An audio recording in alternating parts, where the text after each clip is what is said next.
Said we're going to go and now look at global trends, and if we ever thought that or worried about whether no, not worried about or queried whether global trends had any impact on us at home, I think what a lot of the things Brian told you tells you that they do in fact have a lot of impact on what's happening at home. So we're going to take a quick look around the world today. So we're going to look at if I can get that slide to move. We're going to look at the new NATO as of this morning. It changed this yesterday. Inflation, costs, various and sundry things, and we'll end up with a couple of very interesting non-business slides. So here's the new NATO as of today. Sweden and Finland, the light blue, have now joined thanks to Turkey withdrawing their objection. So as you can see that our little friend Vlad, who was trying to keep from having a strong NATO, has done exactly the opposite. These countries that are in dark blue and light blue will be seeing 2+% of their annual budget spent on defense, which will be, if I beat Russia by a factor of 3 or 4, add the United States in, and Vlad's got bigger problems than he knows what to do with. So we added those 2 countries. The one interesting thing about Finland is it has an 830-mile border with Russia, which is not a good thing to have. They're in the wrong neighborhood. But now they're part of NATO, and the meetings in NATO today were advising that the United States would change from a 5,000 quick response NATO force to a 300,000 quick NATO quick response force very quickly. Vlad is welcome to it. Inflation. Let's look at the major economies. Percent change in the consumer price index year on year. Japan, very low as usual. It's usually 0, and it's about a little over 2, almost 3. You can see the US, the Eurozone, which is the European Union, and the UK all sitting up there in the 8 to 9 range. UK probably will go to 11 in the next month or so. So we're all in this together, guys and girls. It's a very global business society. Sorry, could you say that again? This is a very interesting chart that's almost a week old now. We saw an immense change in the cost of containers from China to the West Coast US. We went from about $2,000 per container up to over $20,000 in the height of the pandemic. And now it's starting to come back down again. We're still at 5 times what it was 2 years ago, but at least it's coming down. The number of ships offshore has declined here, but Shanghai has been closed for 2 months, and now what was being held in the Shanghai ports will be coming this way. So expect to see the number of container ships up off the coast. Interestingly, container ships, 95% of the world's manufactured goods are moved by containers, 95%. Well, now this is not a real good chart. This has to do with the rule of law. This is from The Economist.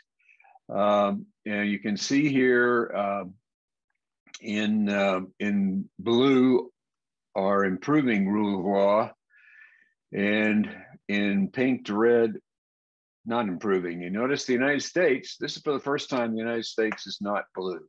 It is slightly red, more than slightly red.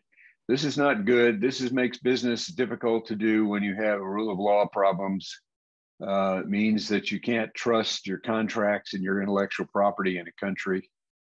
For a company like ours doing business in over 20 countries, this is a major thing that we look at, because when our clients do contracts, they want to feel comfortable that the rule of law would protect them if there's a problem. Well, if it's pink or orange, a little bit of a challenge.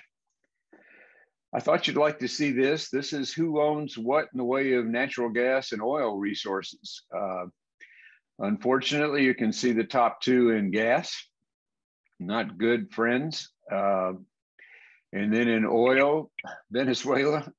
Now, the problem with Venezuela is that they have not had modern technology maintaining their wells for about 15 years. And so their production has dropped by 80%. And they got oil in the ground, but they can't get it out. This gives you an idea of where, interestingly, where Saudi Arabia is in oil and where Saudi Arabia is in gas. We're in real good shape in gas. Unfortunately, Russia and Iran are in good shape with gas also. The fast growing source of gas for Europe is Qatar, and that's a fairly safe place relative to Russia and Iran. Well, now this is an interesting one. Who eats what kind of meat? Used to be people ate beef and pork. Now you can see that red is chicken. Chicken is going up because chicken is cheaper than beef and pork. And so we're seeing that trend worldwide. Look at the United States from 1995 till 2017, I think, 2019. But interestingly, chicken going up all over the world, beef going down.